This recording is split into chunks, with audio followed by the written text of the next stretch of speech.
Kapag ganito yung kampi nyo na nagkamali lang kayo ng isang beses, naninisi na, i-mute nyo na lang agad.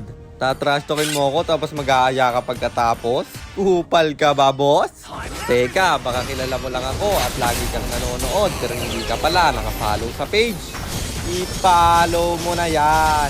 Isa lang eh. At para naman sa mga bago lang, ang ginagawa po nating content tuwing 9 PM ay 1 game per day. Solo, rank, game at ang goal natin sa content natin na to ay mag 100 win streak. Hi guys, nandito na tayo sa 353rd day ng 1 game per day and ang standing natin bago yung game na to ay 352, 300 wins and 52 losses. Sa game na to, pinayagan tayong mag last pick ng kampe at jungle pa tayo pre. Kaya sana naman ang aking pinili para masigurado ang panalo at mag-win streak na tayo. So ayun, nandito na tayo sa pang 353 araw ng isang game kada araw. Digmaan na!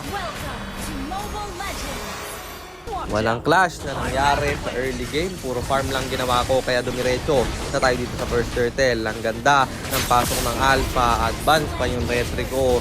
Nahuli pa tayo ng yin na ating mamikrohan sana. Kaso cooldown yung ulti ko. Wala akong palag sa kanya. Kaya tamang takbo lang tayo pero apat yung sumalubong. Kaya nabigyan ako doon. Nakuha na nila yung turtle. Namatay pa ako kaya pumapabor sa kanila. Kaya naman yung kampi ko nantatrash talk na. Kapag ganyan yung kampi nyo i-mute nyo na lang para makapokus kayo at bumawi sa laban. Dito alam nila na pulahan yung 1-1 kaya ako'y umabang na lang.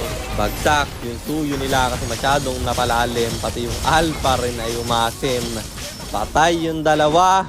Hindi pa namatay yung 1-1 namin doon. Sabay diretso dito sa second turtle na binurse namin. Di umabot yung alpha kaya libre namin yung nakuha.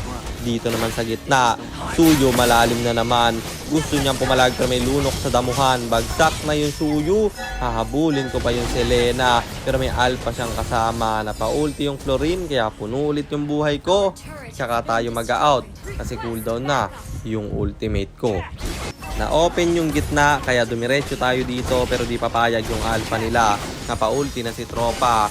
Basag namin yung torre at ako'y nabuhay pa. Tapos namatay pa yung alpha nila. Then diretso sa third turtle dahil bagsak yung retry holder. Libre na naman namin yung nakuha. Tapos dito sa baba, gusto ng yin ng bakbakan. Kaya siya ating pinagbigyan. Pababa na rin yung lunok para tulungan tayo at shutdown yung yin nila atin Rai kung bumasag sa baba pero masyadong madami yung kalaban. Nandyan pa yung alpha kaya in-out ko na lang at dumiretso ko dito sa top lane. Basag yung tori nila at sasagarin ko pa pero yung Clint dito ay dedepensa. Kasama rin yung Selena kaya in-out ko na lang kasi up na rin yung Lord.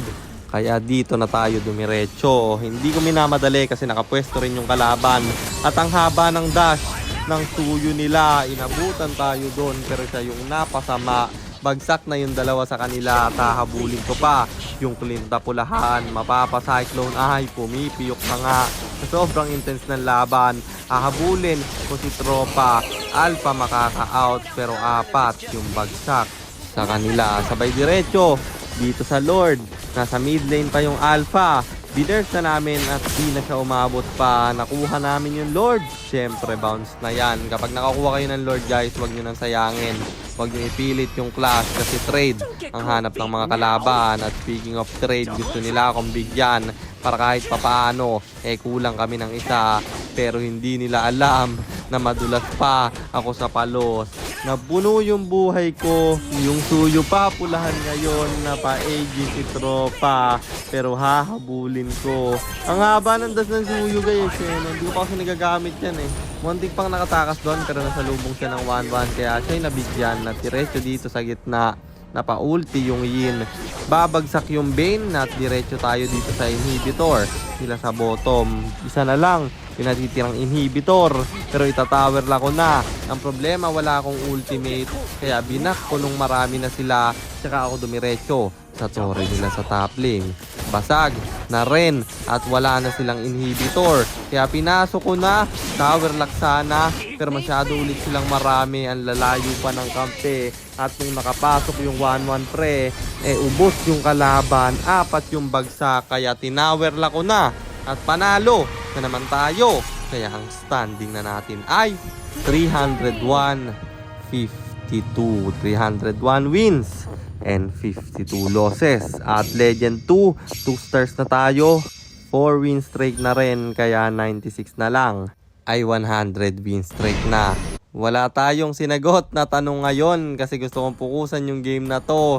At bukod sa trash talker na Florin, tanso yung Bane, wala man lang inambag 3.0.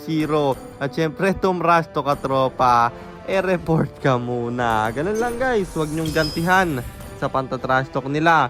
Mag-focus lang kayo sa game at kapag naipanalo nyo, i-report nyo yung Tom Rush talk sa inyo. Manalo matalo, i-report nyo guys, muted yan.